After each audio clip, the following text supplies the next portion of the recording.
ध्यानाभ्यास के लिए कृपया अपने नेत्रों को बंद कर लीजिए।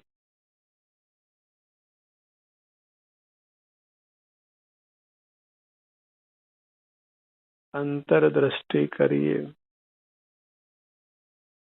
अपना ध्यान अपने आप पर लाइए। अपने आभ्यंतर अमूर्त शरीर पर, जो प्राप्त मूर्त शरीर के बराबर है।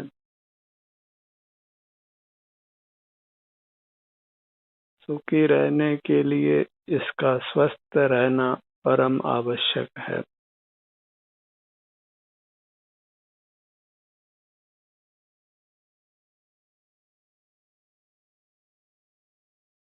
स्वस्थ रहने के लिए हमें अपने इस आभ्यंतर शरीर से युक्त रहना है।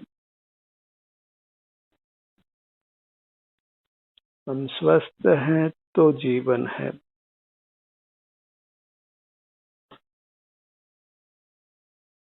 स्वस्थ हैं तो हम सुखी हैं। अस्वस्थ हैं तो हम दुखी हैं और असमय में मरण को भी प्राप्त होते हैं।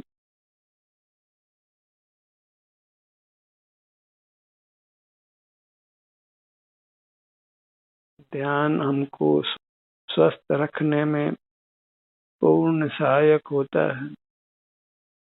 हमें स्वस्थ रखता है, सुखी रखता है।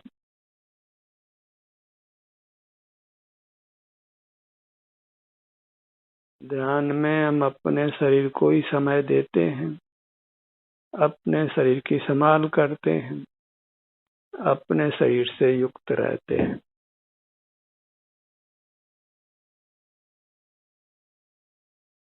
अपने ध्यान को अपने शरीर के मध्य भाग पर लाइए।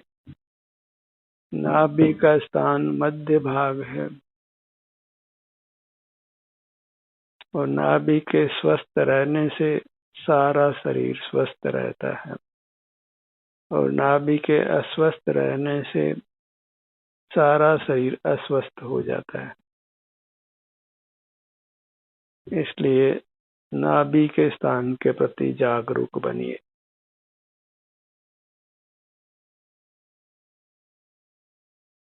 अधिक से अधिक समय तक अपने इस मध्य स्थान से जुड़कर रहिए।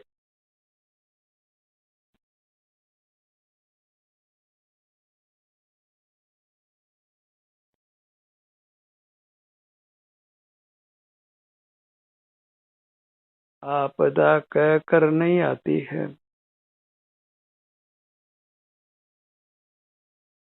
आग लगे कुआं नहीं खोदा जा सकता है। आपदा को आने से रोकिए। अपने सन्मुख रहकर आपदा उत्पन्न करने वाले कर्म को पहले ही नष्ट कीजिए, जो आपके भीतर बैठा है। बहिर्मुख रहने के कारण अनादि से बहिर्मुख रहे हैं और भीतर बहुत कर्म जमा है, जो उदय पाकर आपदा उत्पन्न करता है। उस आपदा उत्पन्न करने वाले कर्म को अंतर्मुख रहकर नष्ट कीजिए।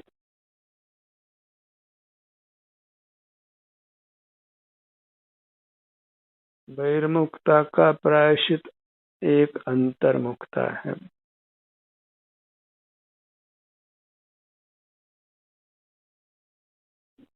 जो काल हमने बहिर्मुखता में बिताया है, वह काल तो नष्ट हो चुका है, उसको हम पुनः वापस नहीं ला सकते हैं। भूतकाल में अब अंतर्मुख नहीं हुआ जा सकता है। उसका प्रायश्चित यही है कि हम वर्तमान में अंतर्मुख रहें।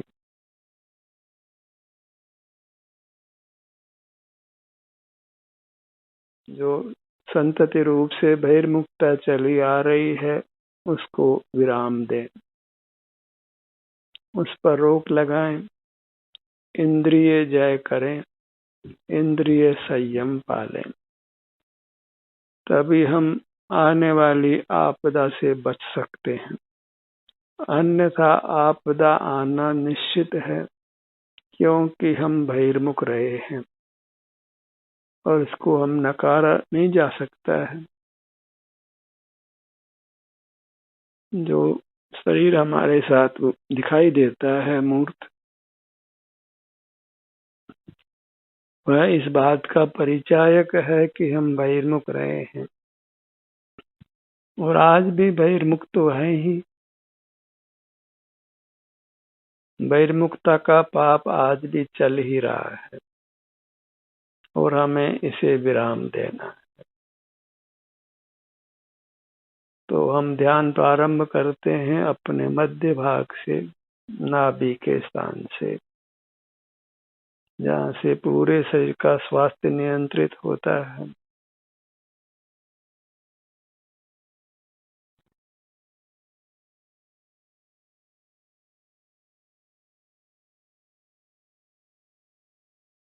नाभि मंडल, पूरा पेट का भाग अनुभव में लीजिए। इस भाग की विशेषता यह है कि यहाँ पेट फूलता है और संकुचित होता है, बाहर जाता है और भीतर आता है। जन्म से लेकर मरण तक ये क्रिया चलती रहती है।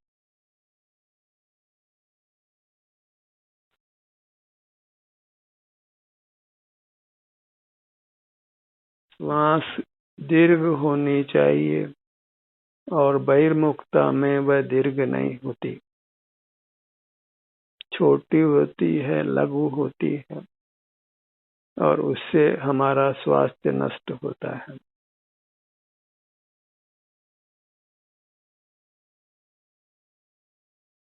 बहिर्मुखता में श्वास लघु होती है और श्वासों की संख्या अधिक होती है।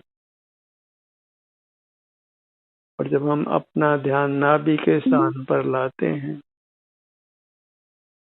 पेट के फूलने और सिकुड़ने का हमको अनुभव होता है, तो फिर श्वास दीर्घ होता है और श्वासों की संख्या कम होती है,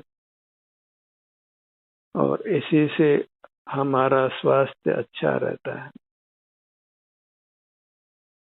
हम आपदाओं से बचते हैं, अपनी रक्षा करते हैं रोगों से, दुखों से।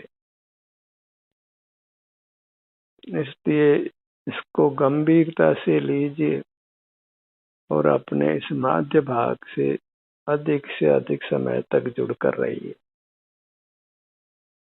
आपदा आने पर कोई बचा नहीं पाता है, मरते न बचावे कोई।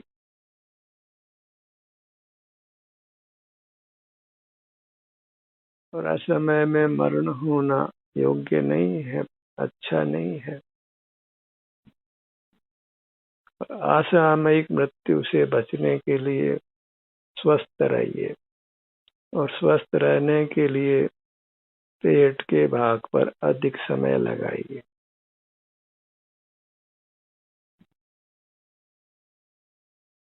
पर्याप्त ऑक्सीजन का ग्रहण होता है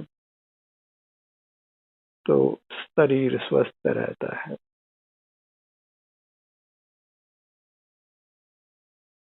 शरीर में विषाणु नहीं पनपते हैं।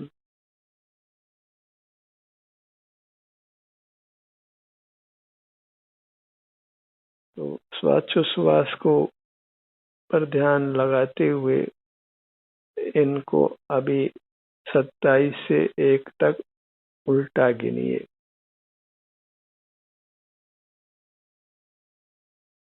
मन को बाहर जाने से रोकिए।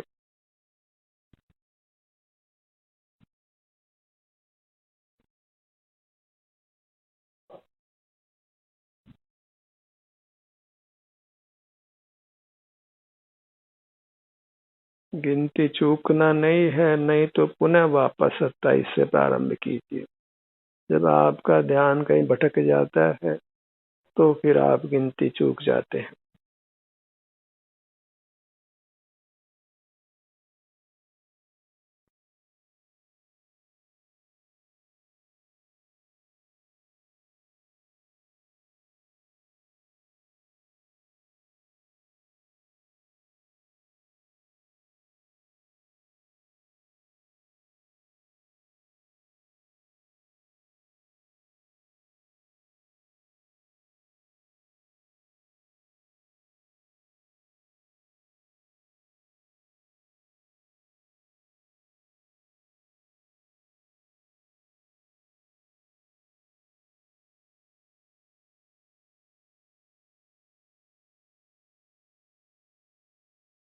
और इस प्रक्रिया को हमने अहोरात्रि में अनेक बार करना है।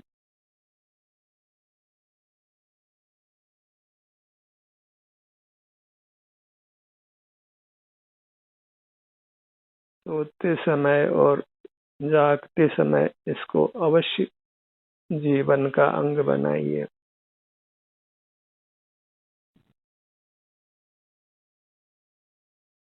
और इस संख्या को बढ़ाइए। 27 से आगे दिन प्रतिदिन इस संख्या को बढ़ाइए।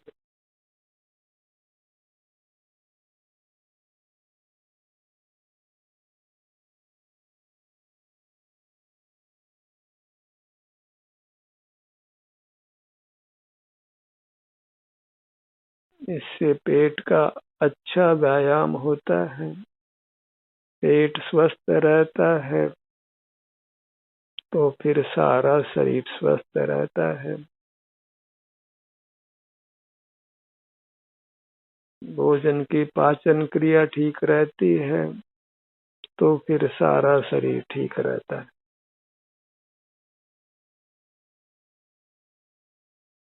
अपने ध्यान को अपने हृदय भाग पर लाइए।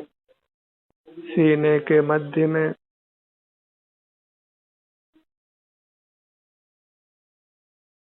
स्वस्थ रहने में हृदय का महत्वपूर्ण रोल रहता है।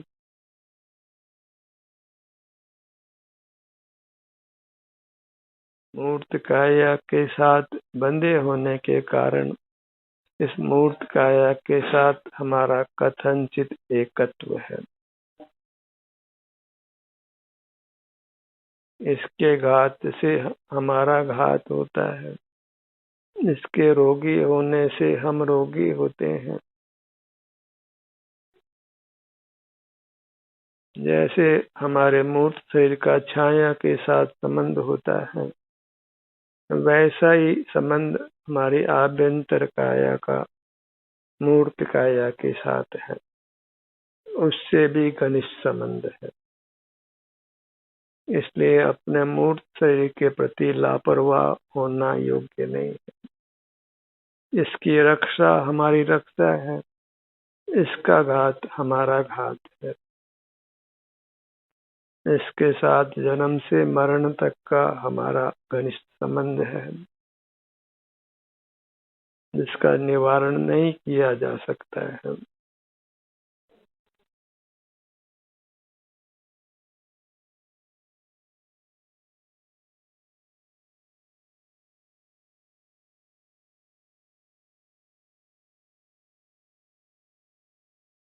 हृदय स्थान पर अपने ध्यान को रोकिए।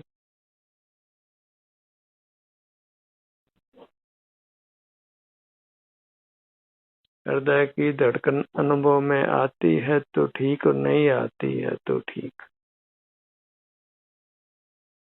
यहाँ ध्यान रोकने से हृदय की गति धीमी होती है, जिससे हमारा स्वास्थ्य अच्छा रहता है।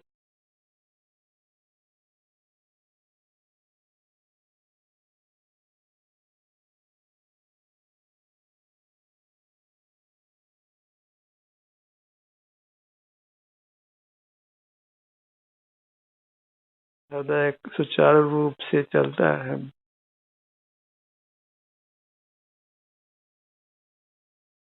सीने के मध्य भाग में अपने ध्यान को रोकिए। इस भाग की किसी तरह से उपेक्षा करना योग्य नहीं है। हृदय स्वस्थ है तो हम स्वस्थ हैं, हृदय अस्वस्थ है तो हम अस्वस्थ हैं और असमय में मरण को भी प्राप्त होते हैं। ये मनुष्य जीवन जो अमूल्य है, उसको समय पूर्व नष्ट करना योग्य नहीं है। जितनी आयु मिले उतना अच्छा है, क्योंकि इस आयु में हम अंतर्मुख रहकर अपने कर्मों का नाश कर सकते हैं। यही मनुष्य आयु को पाने का उत्तम फल है।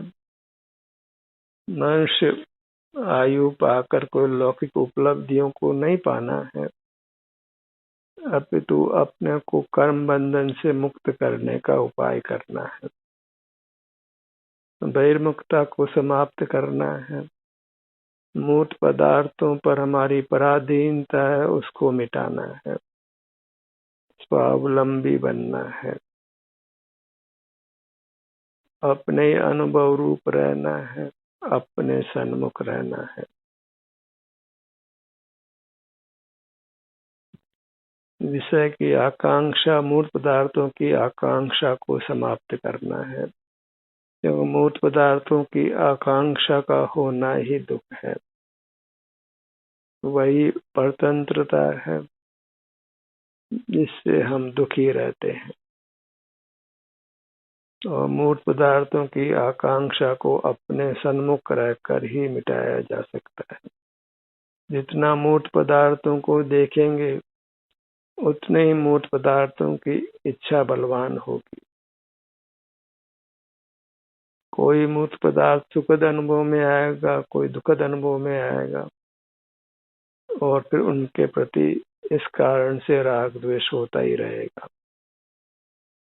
और राग द्वेष के होने से हमारा स्वास्थ्य नष्ट होता है, हमारा सुख नष्ट होता है।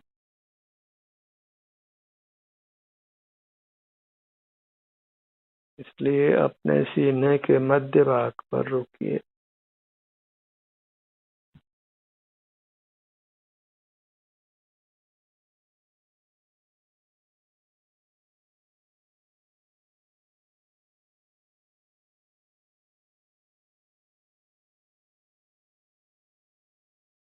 अपने ध्यान को अपने कंठ भाग पर लाइए।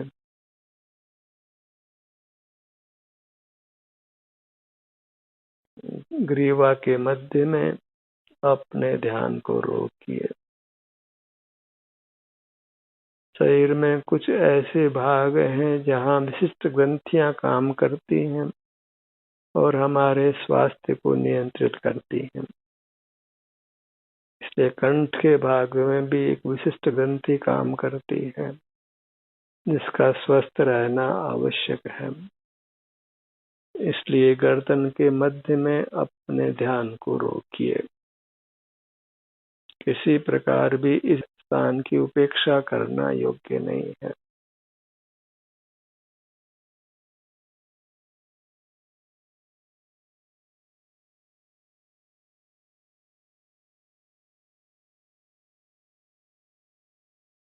अपने ठुड्डी को कंठकूप से लगाइए, सीने के भाग से लगाइए और लगाकर रोकिए, और यहाँ जो भी संवेदना मिलती है उसको अनुभव में लीजिए।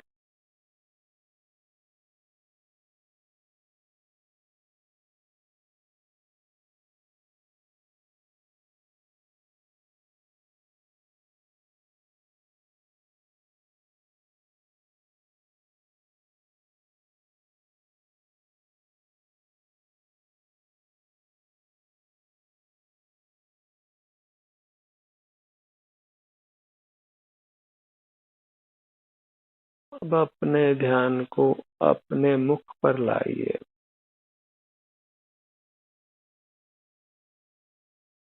मुख के प्रवेश द्वार पर, दोनों होठों के भाग पर। यहाँ भी विशिष्ट संवेदना मिलती है, उसको महसूस कीजिए।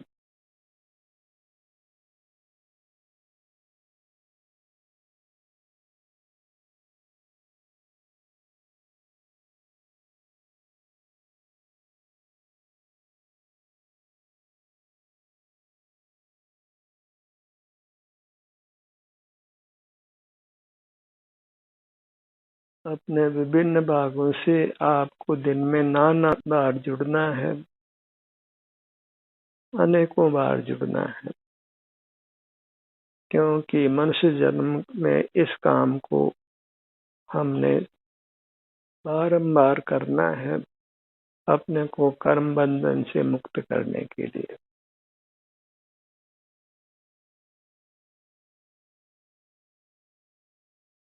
विषय की उपलब्धि थोड़ी ही बहुत है, आधी और रूखी भली, सारी तो सब जाए। बहुत कामना करेंगे विषयों की, तो फिर असमय में ही मरना होगा।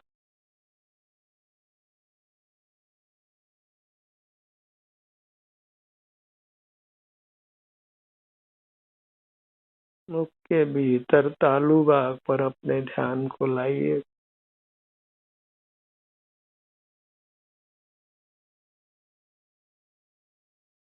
तालु बाग की जो संवेदना है सुख दुख रूप से, उसको अनुभव में लीजिए।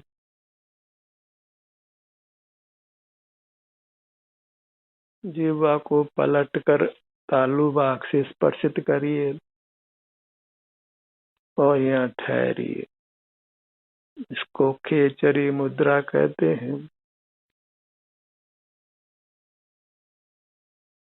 और यहाँ जीभ को लगाकर फिर अपनी पूरी काया को लक्ष्य में लीजिए।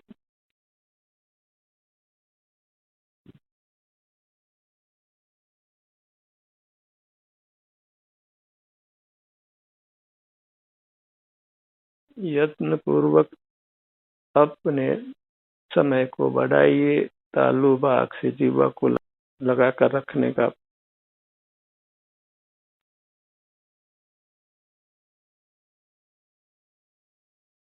ताकि आप अधिक समय तक अंतर्मुख रह सकें, विचारों की प्रक्रिया को रोक सकें, इंद्रिय ज्ञान को रोक सकें।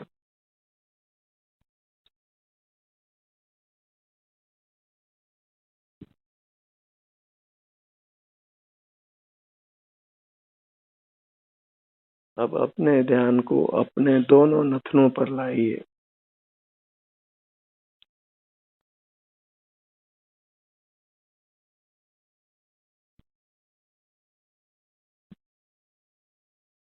यहाँ भी श्वास के कारण से, पवन के आने जाने से एक विशेष प्रकार की संवेदना होती है। नथने फूलते हैं और फिर सिकुड़ते हैं। उसका एकाग्र होकर एहसास कीजिए।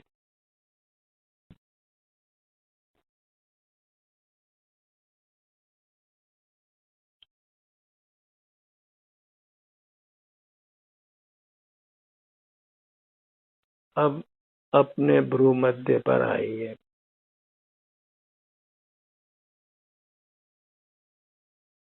दोनों भ्रुओं के मध्य भाग पर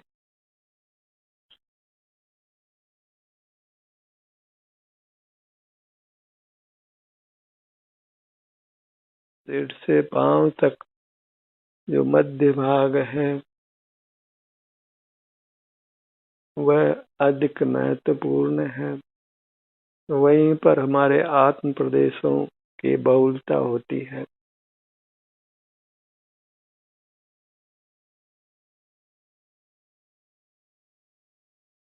मध्य भाग में विशेष रूप से अपने ध्यान को केंद्रित कीजिए।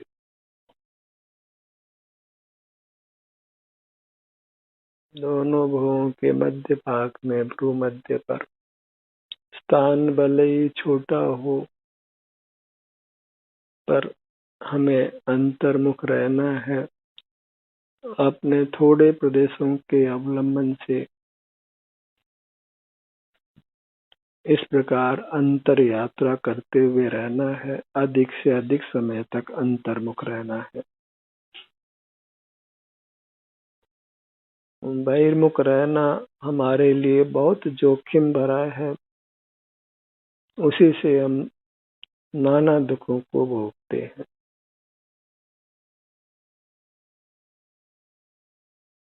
और दुख हमको बताकर नहीं आते हैं। दुखों के आगमन को रोकना है अंतर्मुख रहकर। अब अपने ध्यान को अपने सिर के मध्य में लाइए। टॉप पर लाइए, सबसे ऊपर सिर के मध्य में।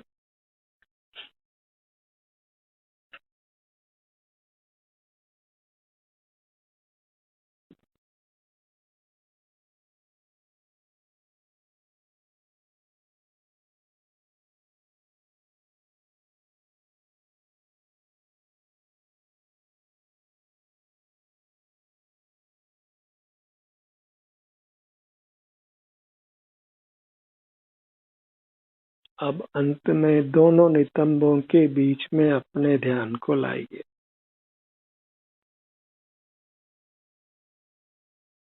दोनों नितंबों का मध्य भाग इस प्रकार सिर के मध्य से लेकर नितंब के मध्य तक इस बीच के भाग में विशेष अपने ध्यान को रोकिए।